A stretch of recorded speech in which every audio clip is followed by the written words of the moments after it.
Today we'll start about the topic motion. Motion can also be described as motion in one dimension.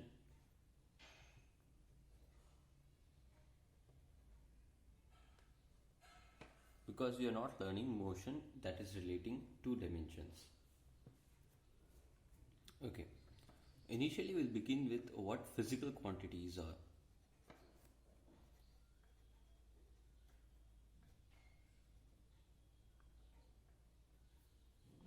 So physical quantities are the quantities which can be measured. Any quantity that can be measured is a physical quantity.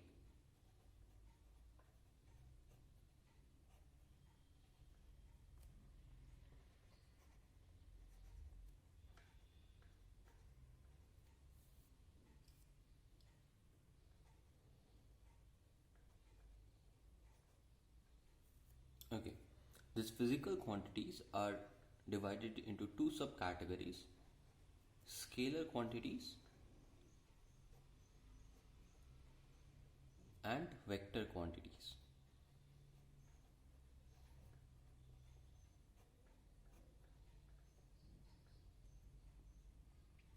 So, scalar quantities, the physical quantities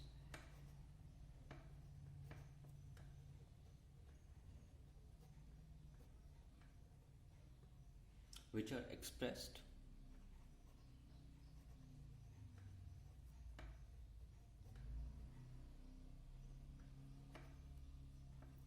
only by their magnitude. Scalar quantities have only magnitude, but vector quantities have magnitude as well as direction. The physical quantities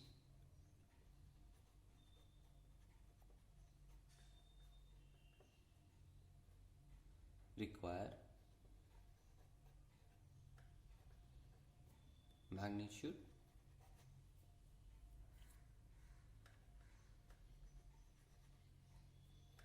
as well as direction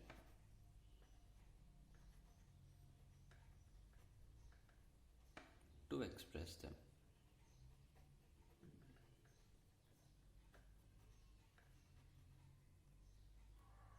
Okay.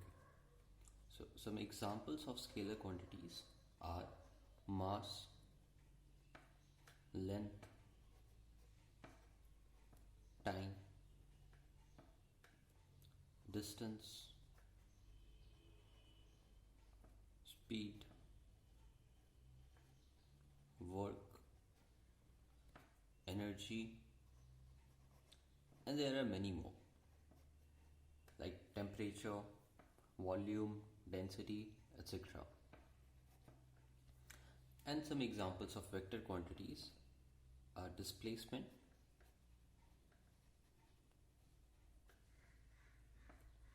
velocity, acceleration,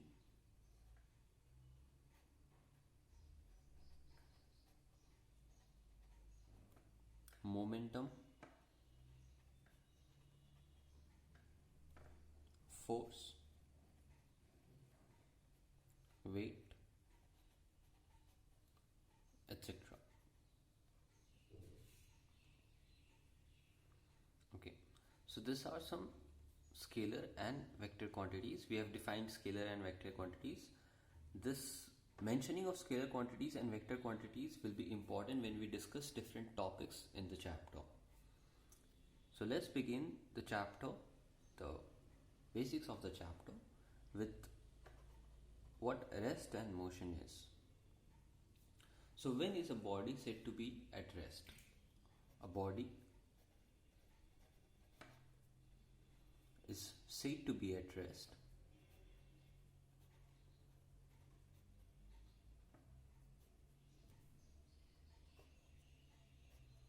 if it does not change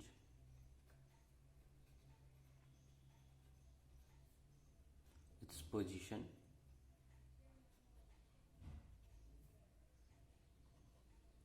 with respect to its immediate surroundings.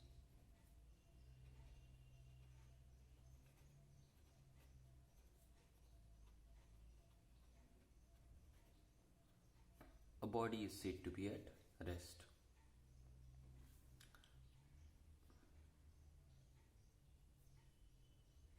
Motion. For rest, you may consider a tree. A tree with respect to its immediate surroundings, like the ground that is present near it, or other plants or trees that are present near it. The tree does not change its position, so the tree is said to be at rest. Motion. A body is said to be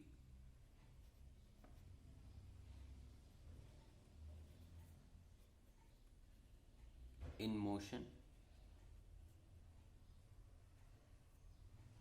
if it changes its position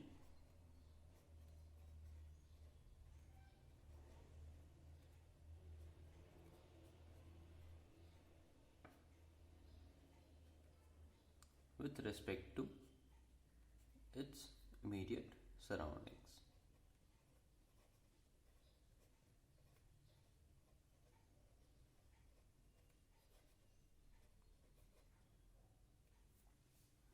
Like a train. So the tree is at rest.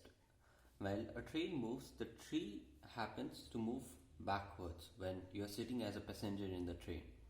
So the train is changing its position with respect to its surroundings.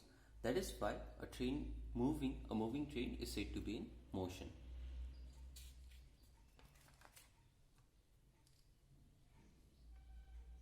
Okay.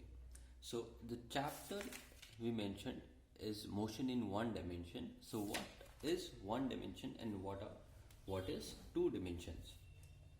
So whenever you consider just one line, a straight line, or consider an axis, say the x-axis. So if you start from this portion, this point 0, and either you move in this direction or this direction, what is happening is you are moving just in a straight line. So this type of motion is said to be one-dimensional motion, which considers only one axis.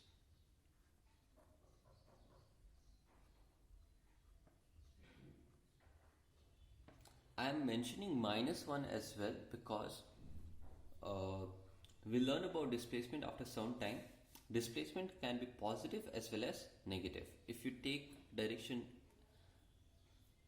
say let us consider the direction in the east to be positive. If you start moving towards the west, then it's said to be moving with a negative displacement. And two dimensions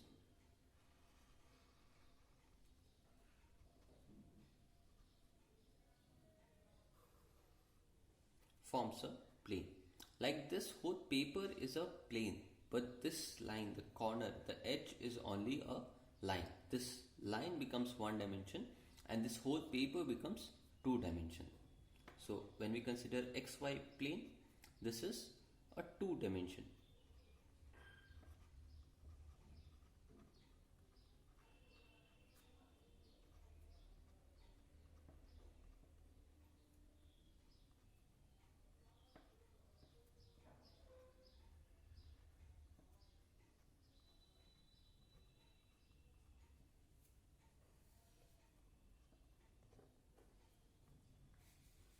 Okay.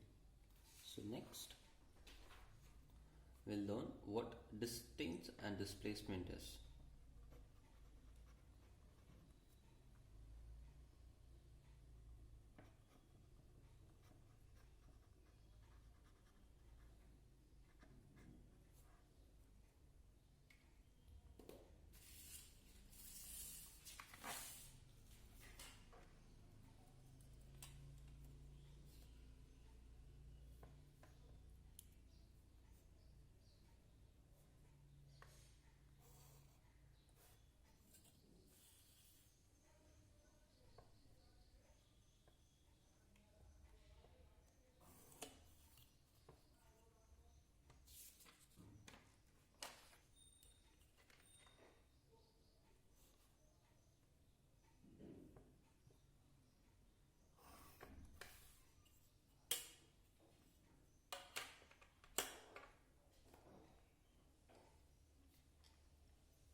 Distance simply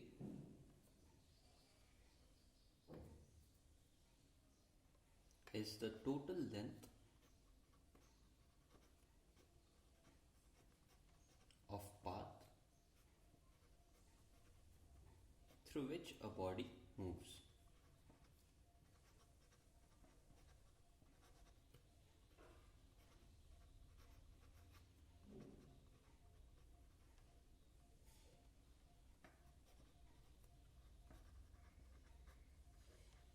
The shortest distance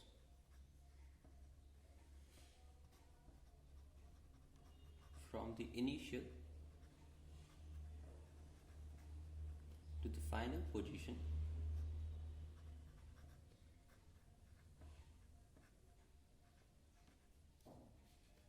of the body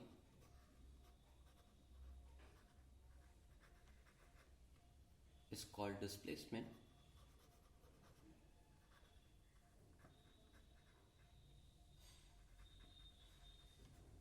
and its direction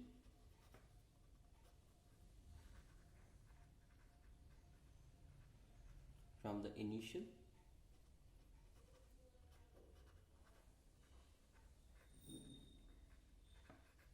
to the final position.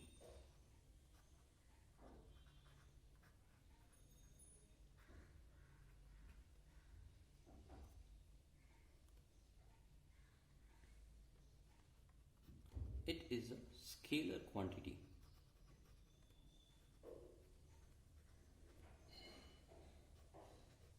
Since it does not involve any direction, it's just basically the total length of path through which the body moves. That is why it's a scalar quantity. Whereas while defining displacement, it's the shortest distance from the initial to the final position, and the direction is from the initial to the final position. We have direction as well as magnitude. So this is a vector quantity.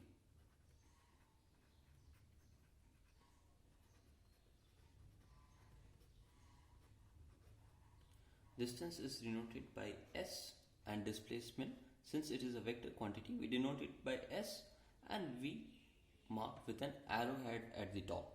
This arrowhead basically represents that it has direction.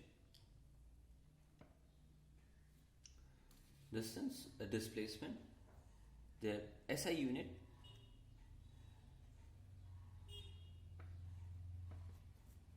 is meter for both of them, and CGS unit is centimeter, denoted by cm. Okay, let's understand this with the help of an example. Let's say this. A body moves from the path from point A to point B. So the distance covered in this whole thing is the distance traveled by the body. We take that to be the distance traveled. And the shortest path, A to B, the straight line from A to B will become the shortest distance from the initial position to the final position. And this shortest distance in the direction from the initial to the final position is called displacement. So this from A to B is the displacement, and this path that it travels is the distance.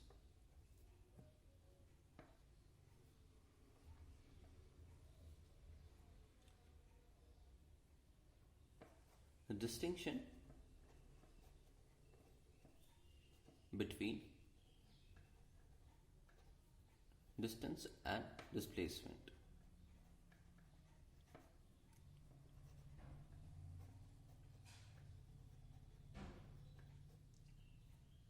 First point.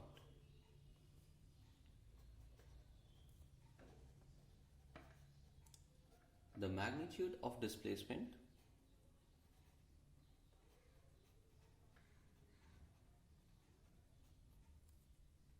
is either equal or less than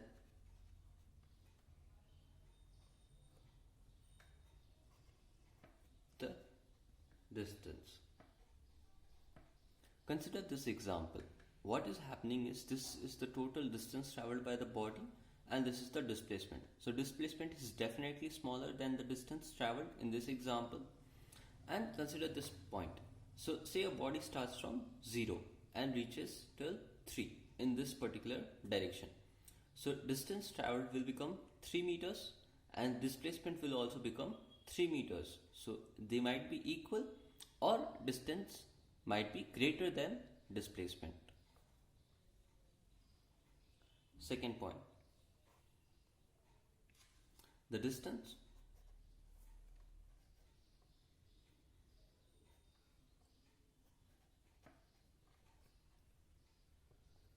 is the length of path traveled by the body. So it is always positive.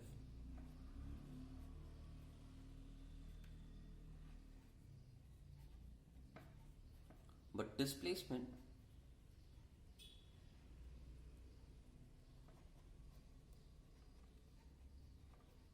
may be positive or negative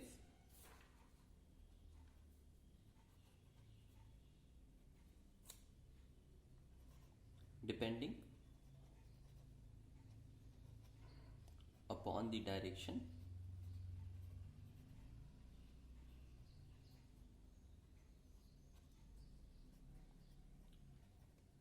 from the initial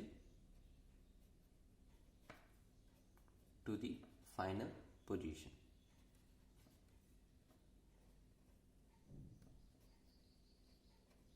Like we discussed earlier as well, say the body is starting from 0 and say the direction in west is taken as positive. So if the body starting from 0 moves towards east direction, what happens is we take this displacement to be negative because this is the positive direction and the body is moving in the direction opposite to the positive direction, so it becomes negative. So if a body travels from 0 to 3 in this case, so since this was the positive direction, distance is 3 units. Distance is always positive, whereas displacement we take as minus 3 meters because it traveled in the opposite direction to the direction which was considered as positive. So displacement can be positive or it may even be negative.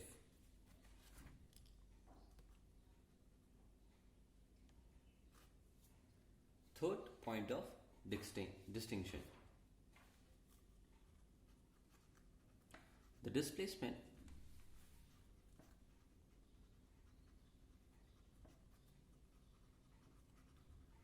can be 0 even if the distance is not 0. Let's take another example. Let's say circular motion. So on completing, say starting from point A, let the center be O, let the radius be R. So starting from A, if it completes one complete revolution and comes back to A, what happens is the distance traveled is 2 pi r, whereas if we take displacement,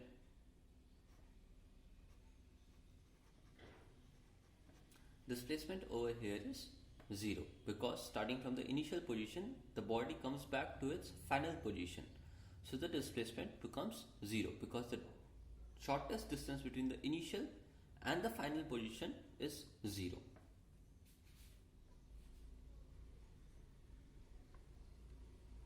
Next topic, we'll discuss about speed and velocity.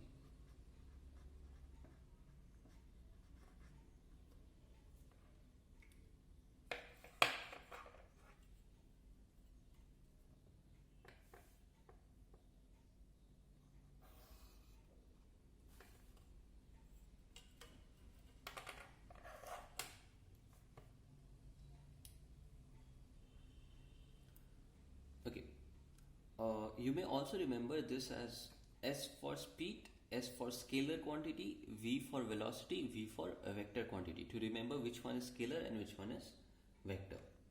So speed is the rate of change of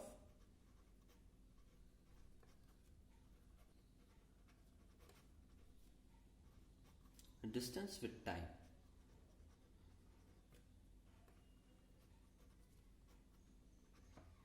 And velocity is the rate of change of displacement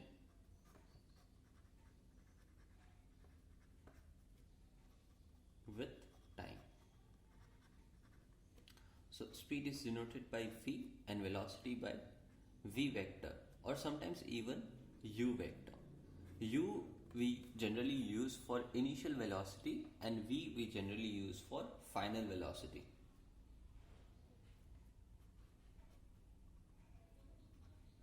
It is a scalar quantity.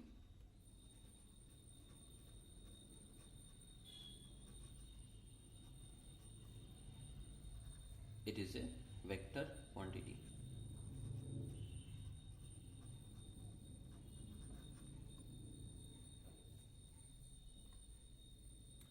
Speed V is distance traveled by the time taken. Velocity V vector is displacement S vector by time taken.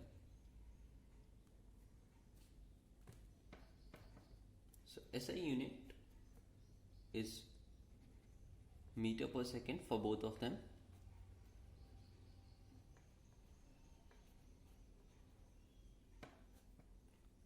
And CGS unit is centimeter per second.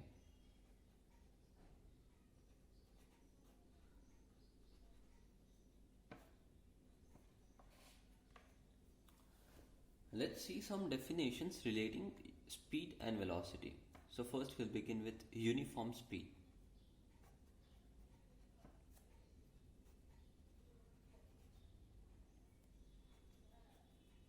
If a body covers equal distances in equal intervals of time,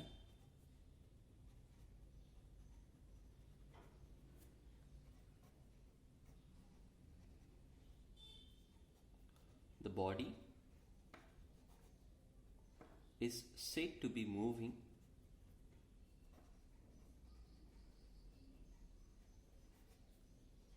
with uniform speed.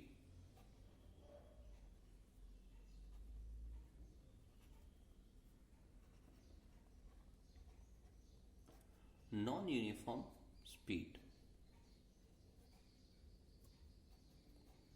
If a body covers unequal distances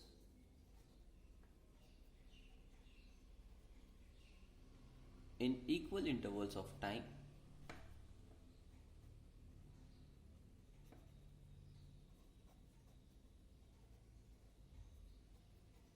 the body is said to be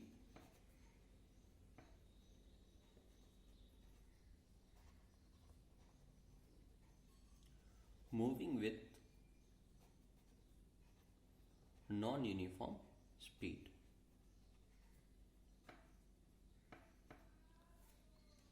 If you think about it, uniform speed is basically you are covering say 30 kilometers every hour. So the uniform speed becomes 30 kilometers per hour. But for non-uniform speed, say in the first hour you cover 20 kilometers, in the second hour you are covering 40 kilometers, in the third hour you are covering say 30 kilometers. So every hour you are covering different distances, unequal distances. So the body is said to be moving with unequal or non-uniform speed. So for non-uniform speed, we also find average velocity or average speed, because the body is moving with unequal speed. it is covering unequal distances in equal interval of time. So average speed becomes the ratio of total distance traveled by the body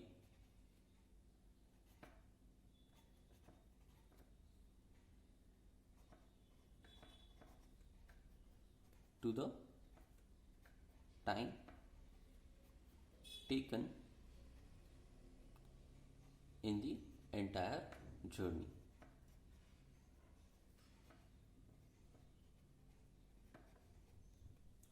So average speed, say V average, is total distance traveled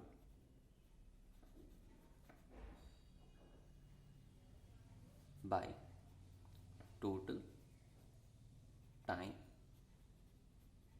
taken. So we completed different definitions relating speed. Now we'll see some definitions relating velocity, beginning with uniform velocity.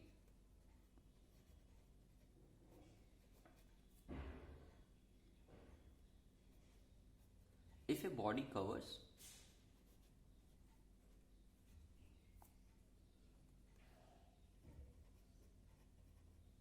equal distances in equal interval of time,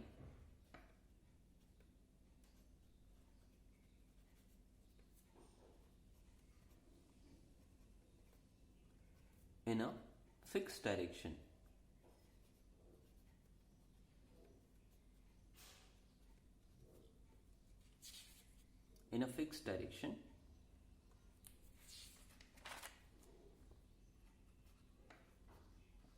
the body is said to be moving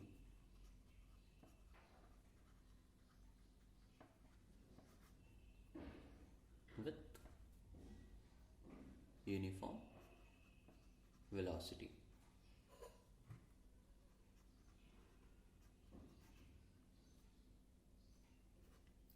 Next is a non-uniform velocity.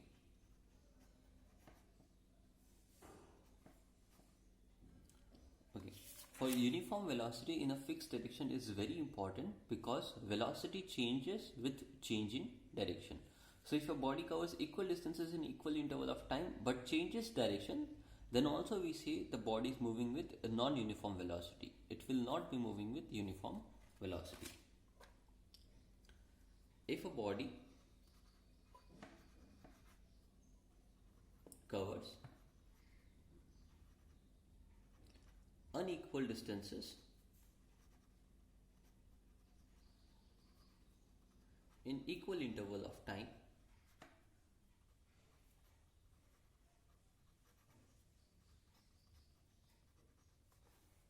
or if a body covers equal distances in equal intervals of time,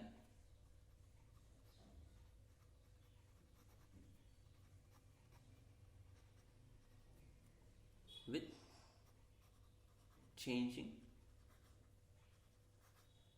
direction, it is said to be moving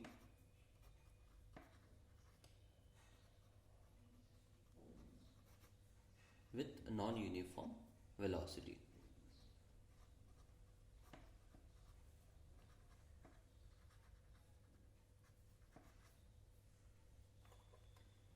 So for a body moving with a non-uniform velocity, what we do is we find the average velocity.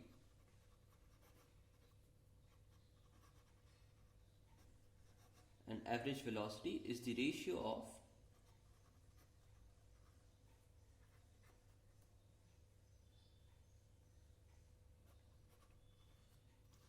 displacement of the body